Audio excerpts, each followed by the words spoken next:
Hello, this is our section of this week's weekly update. We are down at what is usually a sunny PMAC club, not so much today. We are here to get some initial flight footage and in-flight stills of this pre-production Mark V Spitfire from Avios. You saw the announcement daily last week. It was too close to Friday to get it into that week's weekly update, so you'll see a little bit of it hopefully in this one. Also in the background there we've got the tropical BF109 from Durafly and its stablemate, the Desert Skiing 1100mm Spitfire 2. Now other than that, Steve, can you just hold it up? This is the EFXtra that actually should have been released this week. This is Steve running it on 6S, because you can run it on 6S. We're going to go out there, talk you through that, and Steve, not I, Steve is going to fly this bad boy on 6S. How fast do you think on 6S? Just over 200 Ks. 200 Ks, which is in old money 150? 58. Yeah, fast. Anyway, so let's go do that. Alright, so we're about to do the 6S EFXtra. Steve has done as the instruction manual suggested and uprated it to, it's 80 amp, right? 80 amp speed controller. Other than that, stock motor, and this is on a 6S 1500, which is I think the Nanotech, right?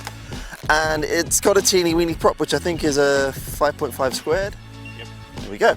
And it hauls apparently. I haven't seen it myself, so I want to see this, and now it's firmly over to Steve. Or am I launching it? You can launch it. Right, okay. It's like a bat out of hell, I'll be gone with the morning sun.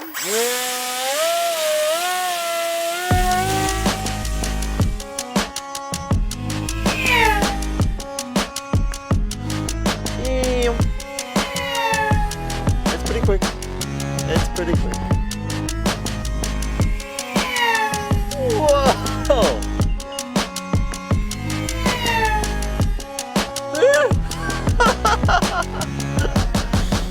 Why did you roll at the end? That was the stupidest thing to do.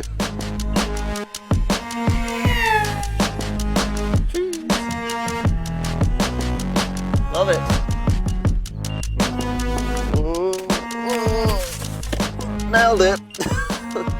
Well done, Steve. Slow clap. Yes, very fast. And it's okay. Thank you. So that was the EFXtra on 6S, thanks to Steve. But the gauntlet's been laid down. I'm sure you guys, now that the EFXtra is released, can go all out with your 6S setups. Maybe you even want to run 8S. I'm sure there's room for that. That's a bit silly. 6S is fine. So now it's on with the weekly update. We're going to hand over to the guys in New York. Thank you, Stuart. Yes, back in the New York office. Pardon me, I'm a little under the weather, but I got Tom Hunt here. Stuart wanted to bring him to the studio with this. Tom, what is this bad boy in front of us? This is the new 14 to 50 millimeter Spitfire, grown up from the 1100 millimeter. This is the CNC version. In other words, the very first one that we ever flew. Perfect. I mean, we've got a chance, guys. This is the type of stuff we do behind the scenes. It's the first time I think we've ever shown this on a weekly update, but since I'm a little under the weather and I'm not going to be able to add anything to this conversation, Tom, take it over. Tell them what they got in front of them. Okay, Stuart wanted me to relate to you what was involved in bringing a Warbird, or actually any model, Durafly or Avios, to market. And obviously it begins with a good 3D model, CAD model. The designers at the factory will go through all that design work, and it'll be first blessed off by the HobbyKing guys. And from there, their design goes to Stuart, then to me, and we check it all out and make sure that it looks the way it's supposed to, and it seems to have all the structure where it needs to be. And then he commits to a what they call a CNC model. A CNC is computer numerically controlled, meaning it's literally milled. They put a big block of foam onto the milling table, and with a high-speed cutter, very sharp cutters, they will cut the block of foam out until it looks like the airplane. They do that both internally and externally, so it's not just the external shape, but it also will be done on the inside to emulate the cavities that are required for servos in the fuselage or in the wing. So they'll do all that work in the CNC model. It not only helps the designers see it for real, other than looking at a computer screen all day. It'll give them a sense that, oh, they need to change this, they need to change that. Oh, I can't get that servo in there. I can't connect the connectors all that easily. So they'll use that as a proof of concept, and then obviously put the airplane together with all the servos and ready to go. And it generally goes to Stuart, if it's a warbird, and he will fly it. And at that point, he will fly it quite a few times. He'll be making his notes. He'll relate to me with some videos, and then generally what will happen is that he'll say, okay, I'm done with it, Tom. I'm going to send it to you, and then you go through the same thing and tell me what you think. So in this particular case, the 1450 millimeter Spitfire, obviously what had gone on was we had the 1100 millimeter Spitfire, and it flies well. To blow it up to 1450 was kind of a no-brainer. It shouldn't fly that much differently. What did change, though, that was a little disappointment, was that because Stuart wanted to bury the aileron horn, get the servos completely inside and get the horns inside, the mechanical advantage in the first aileron setup was not all that good, and it responded in some pretty poor roll rates. It wasn't just the mechanical part of the aileron, it was also the aerodynamic part. And that pretty much came apart when the aileron went down. There was an awful lot of the aileron sticking up through the upper surface, and that's a bad thing. Conversely, in a freeze-type aileron, when the wing does go, the aileron goes up, you do get a little bit of protrusion. This is what we call a freeze aileron, and that kind of motion is advantageous to help with a problem called adverse yaw. In other words, when you give it left aileron, you get a little bit of left turn, meaning from the rudder without actually applying it. So when the first wing was made and he sent it to me, I confirmed, yes, the roll rate is pretty awful. So I modified the 3D model. I sent it back to him. He sent it to the factory, and they completely made a new CNC wing, and they shipped that to me, and I mounted it on this airplane, then went out again and confirmed that, okay, we did a good job this time. The aileron works just as good as the 1100 millimeter. In other words, you get that nice sweeping barrel roll type roll out of the Spitfire, and the roll rate can be made exceptionally high if you really want it to be. Like an EFXtra, if you really want it to be, it can be. But those are the kinds of things that we do during test phases. We'll test out the landing gear, make sure that they're in the proper position. We'll make sure that we'll investigate CG position, because all that will eventually have to go in the manual. This is all preliminary stuff. It'll be done all over again once the airplane is committed to a mold. The other thing he wanted me to check out in this particular instance, which he did not get a chance to do, was the pan and tilt mechanism that you heard him talk about in the update a week or so ago, that is going to be as an option for this airplane. So what I needed to do was 3D print some of the parts, because he didn't have molds for that yet. So I 3D printed the parts as he had them designed. I changed a few things for 3D printing, because you can't really make a 3D printed part like the injection molded. It's not quite as strong. You generally have to make things a little thicker. So I modified the mounts as necessary. I made it all up. I put a run camera in there, and it does nicely. It does pan, and it does tilt just as it would. You can look down at the instrument panel or look up if that ME-109 just flew past your face, and you need to get a good look at his bottom side as he passed by you, putting 20 millimeter shell holes in your wing. So it was always intended that the canopy be slid back so that you get a good view out left and right. What I told him that it would have to be done is that the front,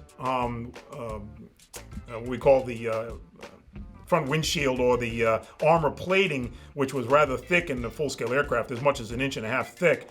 But that flat plate in here, you just can't see well through it. No matter how clear the canopy is molded, you're still going to get distortion because of the shallow angle. So I removed it completely just to give a good view, and then he instituted the fact that you will be able to remove that piece and put it on, as he showed you in the weekly a little while ago.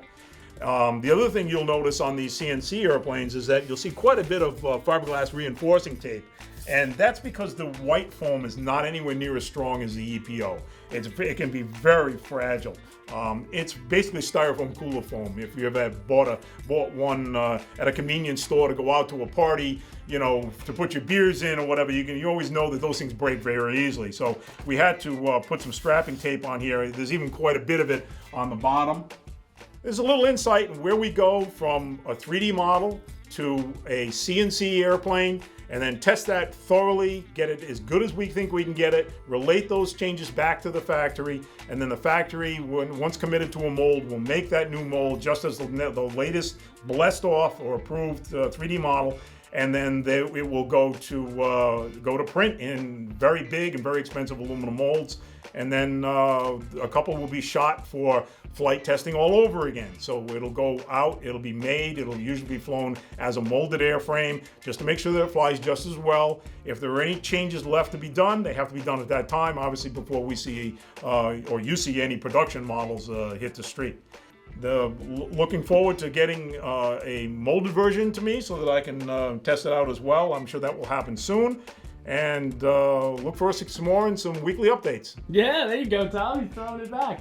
Throw it to Stuart. You got to throw it over to Stuart in Australia. Okay. So we'll throw it back to Stuart in Australia. Done. All right, back on the mobile phone because there's the Spit. I'm going to take it up. Michael there is going to get some stills. And Steve is going to film on this, the iPhone, because our cameraman is behind the camera. So let's see how that goes.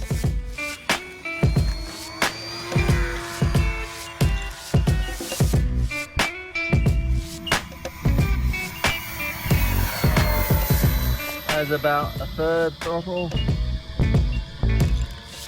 Yeah, there's quite a bit of vibration in this, only because a lot of those components, the canopy and the moving yoke and all that stuff, actually a lot of those parts are 3D printed because we haven't even got the mass production parts for those. There's quite a bit of vibration in there, but again in production, it's going to be all sorted. Low, left, right.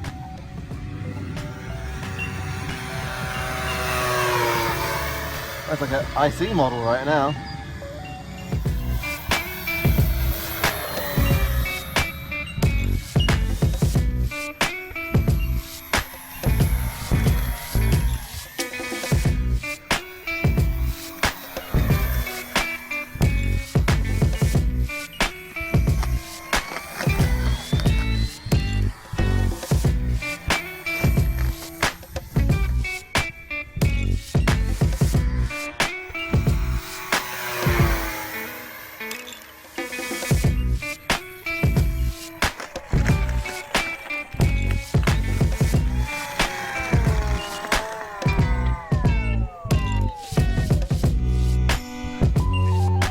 So, still a lot of shakes and rattles. We'll sort that out, don't worry. Again, pre-production, pretty good. Michael, I think the stills okay there. Yep. Steve, you enjoy seeing that? I'm sure you want to go. Not at this one? He never wants to go at the pre-production ones. All right, so let's carry on and we'll see you guys in a bit.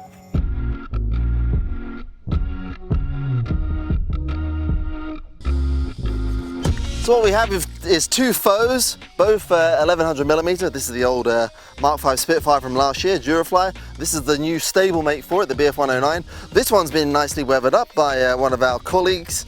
This one hasn't, but you can see the potential with it, with the Spitfire next to it. So what we're going to do is just do a little bit of flying together. I think you're going to take off, I'll fly around and strafe me as I take off kind of thing. And we'll see how that works out, maybe gets in the promo too. If not, we'll certainly get in the weekly. All right, Steve. Off you go.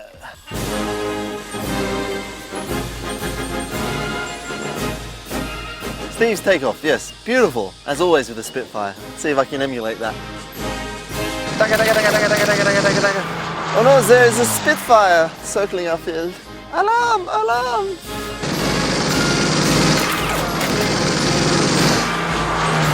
Oh, I got you now.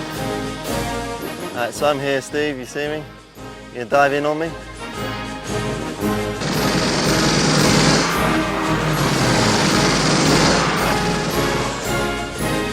Wind's picking up a bit, isn't it?